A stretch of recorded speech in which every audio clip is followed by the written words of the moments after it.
میں ہوں آپ کا میزبان میاں شیر محمد زرگر۔ آج کا جو یہ ہمارا پروگرام ہے ضلع شیخ پورہ کے علاقہ ماناوالا پہ ہے۔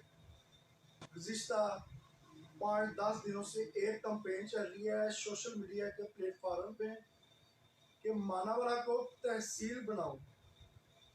تو آج جو ہمارے ساتھ مہمان ہیں ان میں سید رحیل شاہ بخاری ہے جو ہمارے ساتھ ٹیلی فون پہ موجود ہے۔ تو سب سے پہلے میں آغاز کرتا ہوں سید رحیل شاہ بخاری سے۔ تو شاہ صاحب، سب سے پہلے تو آپ کو السلام علیکم۔ آپ نے کا شکریہ کہ آپ نے ہمیں ٹائم دیا ہے۔ تو یہ مجھے بتائیں کہ گزشتہ 5-7 دنوں سے ایک کمپین چل رہی ہے سوشل میڈیا پہ، تحصیل بناؤ ماناوالا، اس حوالہ سے آپ کا کیا کہنا ہے؟ جی بہت شکریہ میاں شیر محمد صاحب، میں مشکور ہوں آپ کا اور آپ کے نیوز چینل کا کہ مجھے آپ نے مدعو کیا۔ تو میں سیدھا آتا ہوں کہ ماناوالا تحصیل بناؤ تحریک جو ہے اس کا آغاز ہو چکا ہے 2014 میں۔ ہم نے دوستوں نے مل کر یہ جب شاہ کوٹ جو تھا ننکانہ صاحب کی تحصیل بنا، اس وقت ماناوالا کو آفر تھی۔ تو ماناوالا کے جو ہمارے کچھ چودھری برات ہیں اور ہمارے سیاستدان بھائی ہیں، انہوں نے یہ کام نہیں بننے دیا اور شاہ کوٹ کو تحصیل کا درجہ مل گیا۔ اور یہاں پہ آپ سمجھتے ہیں، دیکھتے بھی ہیں، آپ بھی شہری ہیں ماناوالا کے، یہاں پر ایک ڈگری کالج نہیں ہے، دوسرا صحت کی سہولیات کا فقدان ہے، تیسرا کھیلوں کے میدان جو ہوتے ہیں ہر شہر میں نوجوانوں کے لیے کھیل کا میدان ضروری ہوتا ہے، یہاں پہ وہ بھی نہیں ہے۔ تو یہاں پر ہم نوجوان ساتھیوں کا بھی میں مشکور ہوں جو ہمارے ساتھ چل رہے ہیں۔ ہم نے ایک یہ موومنٹ جو ہے چلائی ہے بغیر کسی جماعت کے۔ اس موومنٹ کا ہر شہری ماناوالا کا حصہ ہے، جو نہ کہ کسی جماعت، peoples party, P T I, نون لیگ، کاف لیگ، کسی بھی سیاست کو جو ہے اس میں شامل نہیں کرے گا۔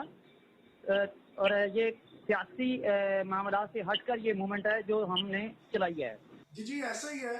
تو رحیل بخاری، یہ مجھے بتائیے گا کہ گزشتہ روز سابقہ وزیر اعظم پاکستان شاہد خاقان عباسی صاحب ماناوالا میں آئے تھے، تو انہوں نے بھی اعلان کیا تھا کہ بہت جلد ماناوالا کو تحصیل کا درجہ دے دیا جائے گا۔ تو ابھی تک تو تحصیل کا درجہ تو نہیں دیا گیا، اس حوالہ سے بتائیے گا کیا کہنا ہے آپ کا؟ بہت اچھا سوال کیا۔ شاہد خاقان عباسی صاحب 2018 میں یہاں پہ عرفان ڈوگر صاحب جو ایم این اے ہمارے، ان کے کہنے پہ ماناوالا تشریف لائے۔ یہاں پہ انہوں نے سوئی گیس کے پروجیکٹ و دیگر پروجیکٹ کا افتتاح کیا۔ اس وقت انہوں نے یہ اعلان کیا تھا کہ ہم جو ہے آئندہ گورنمنٹ جب ہماری آئے گی، ہم ماناوالا کو تحصیل کا درجہ دلوائیں گے۔ تو آپ کی مقامی ایم پی ایز یا ایم این اے سے بات ہوئی ہے، ان کا کیا کہنا؟ عرفان ڈوگر صاحب نے بھی یہی بات کی، اور ابھی محمود الحق صاحب نے جو ہے وعدہ کیا ہے یہ ہم سے کچھ دن پہلے کہ انشاءاللہ میں پنجاب اسمبلی میں اس کی قرارداد پیش کروں گا اور پنجاب اسمبلی میں آواز بھی اٹھاؤں گا۔ اب دیکھتے ہیں، کیونکہ ہم بھی شہری ہیں، محمود الحق صاحب بھی شہری ہیں، بلکہ وہ ہمارے بڑے بھی ہیں، بزرگ بھی ہیں، ہمارے ایم پی اے ہیں۔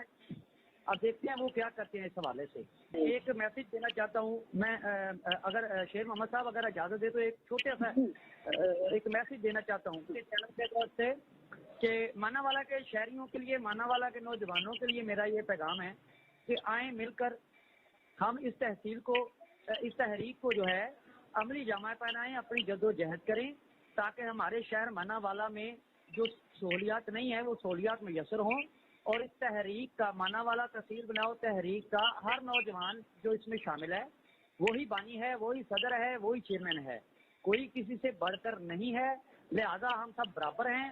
اور اس شہر ماناوالا کے لیے ہم اپنی کوشش اور جد و جہد کریں تاکہ ہمارے جو آئندہ آنے والے بچے ہیں ان کا مستقبل بہتر ہو سکے۔ ناظرین، آپ نے یہ گفتگو سنی ہے، تو بہت شکریہ رحیل بخاری، آپ کا نے ہمیں ٹائم دیا۔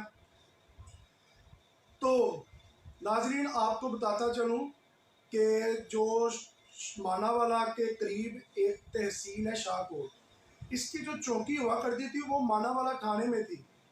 تو اب اس شاہ کوٹ میں 2 تھانے بن گئے، لیکن ماناوالا وہی کا وہی رہے۔ تو ماناوالا کے شہریوں کی